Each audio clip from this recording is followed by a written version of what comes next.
Halo semuanya, balik lagi di Spirit to Mind Podcast, tempat ngobrolin spiritual dengan santai, sadar, rasional, dan universal. Di episode sebelumnya, kita udah bahas soal spiritual bypass, jebakan halus di mana seseorang tanpa sadar merasa pura-pura sadar, padahal lagi kabur dari rasa sakitnya sendiri. Kita udah lihat bagaimana ilusi kesadaran bisa bikin tubuh dan pikiran capek tanpa kita sadari.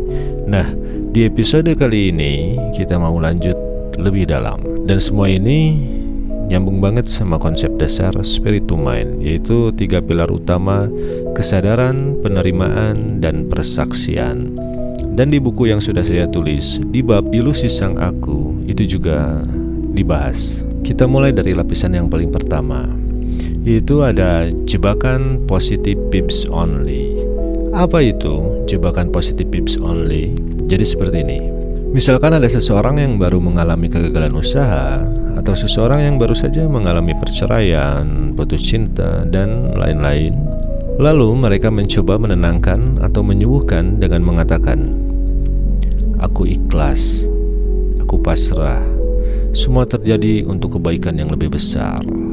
Good vibes only."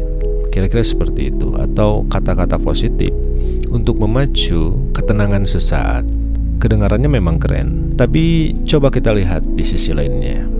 Walaupun kedengarannya positif, tapi kadang itu cuma hanya menjadi cara kita buat bilang, "Aku gak mau ngerasa sakit, aku gak mau di posisi ini, aku gak mau merasa kecewa," dan lain-lain. Karena apa? Kita itu gak sekuat dan sesimpel itu. Otak kita itu pintar dan bekerja secara otomatis. Ketika kita menolak emosi seperti sedih, marah, kecewa, dan lain-lain, otak kita sebenarnya langsung mengaktifkan sistem freeze di sistem limbik. Artinya apa? Artinya tubuh masuk ke mode beku. Bukan mode tenang, tapi lebih ke mode mati rasa. Dan kalau kita terus-terusan menolak emosi ini, otak kita kehilangan akses terhadap informasi penting dari emosi tersebut, yang justru dibutuhkan buat healing atau buat penyembuhan. Karena pada dasarnya, emosi itu adalah data biologis. Mereka bukan musuh, mereka penanda atau sinyal yang membawa informasi.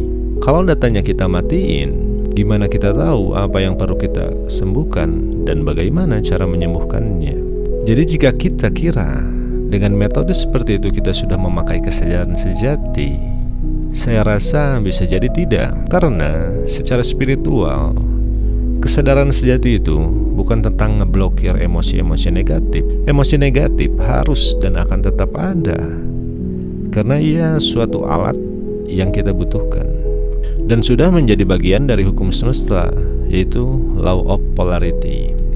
Kesadaran sejati itu justru kemampuan di mana kita dapat menerima gelombang batin tanpa harus dikontrol. Positive vibes only sering jadi bentuk halus dari pelupaan diri. Apa itu maksudnya?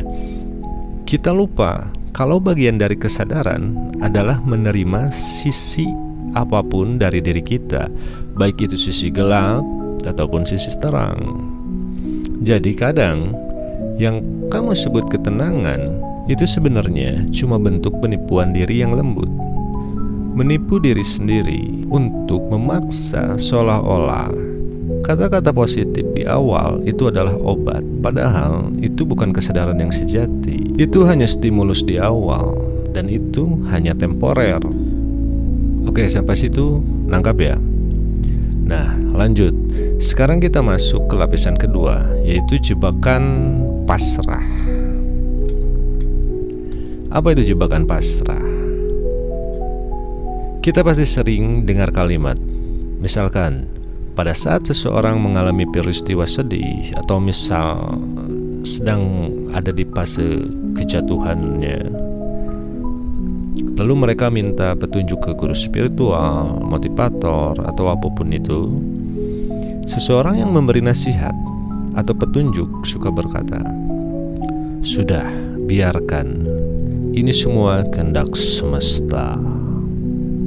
Atau, "Sudah, lebih baik kita tawakal. Nah, jika ini tidak dipahami dengan mendalam, akan menjadi sesuatu yang sangat berbahaya.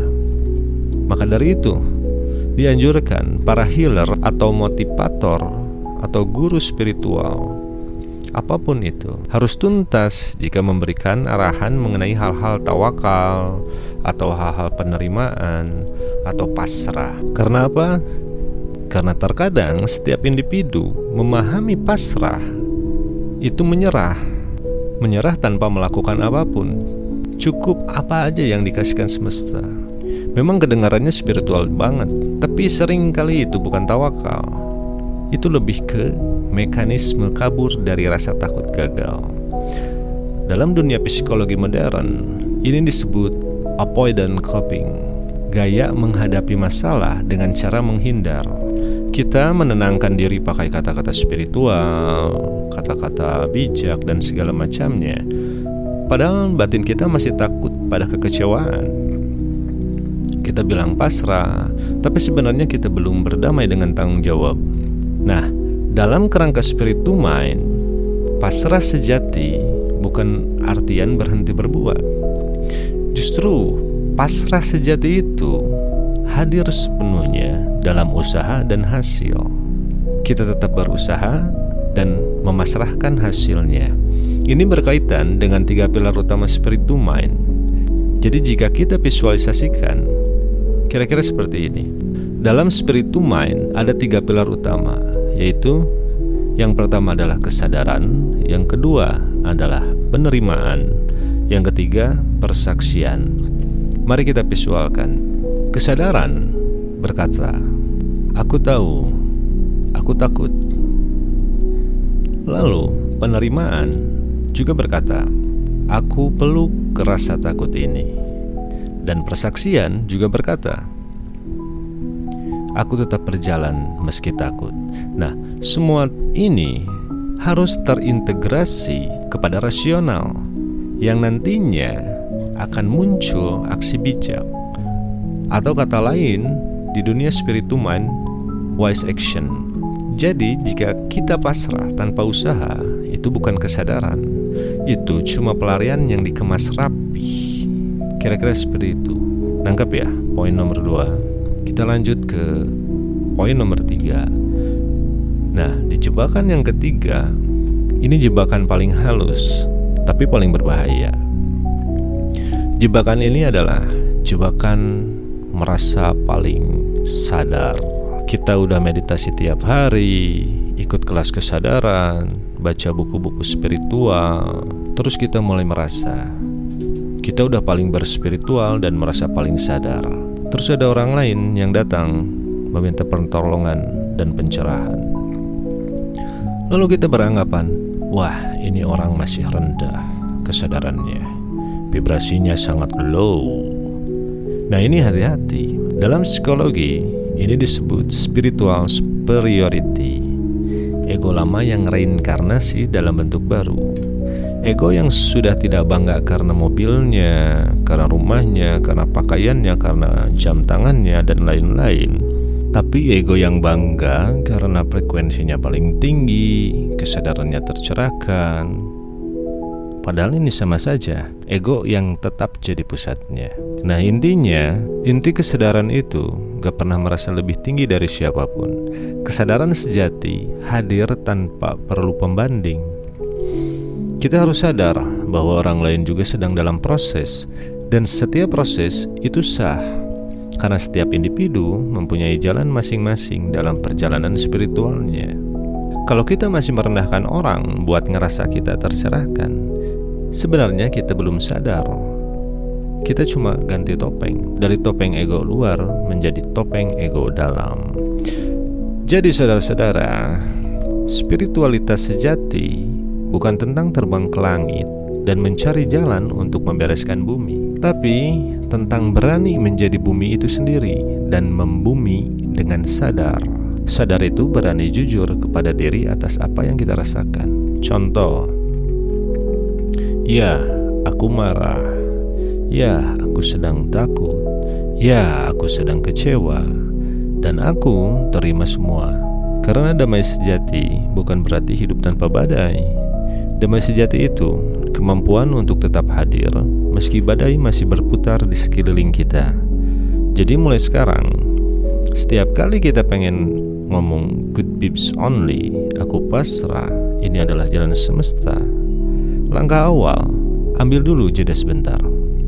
Tanya kepada diri, apakah yang aku katakan berasal dari sang inti atau sang ilusi?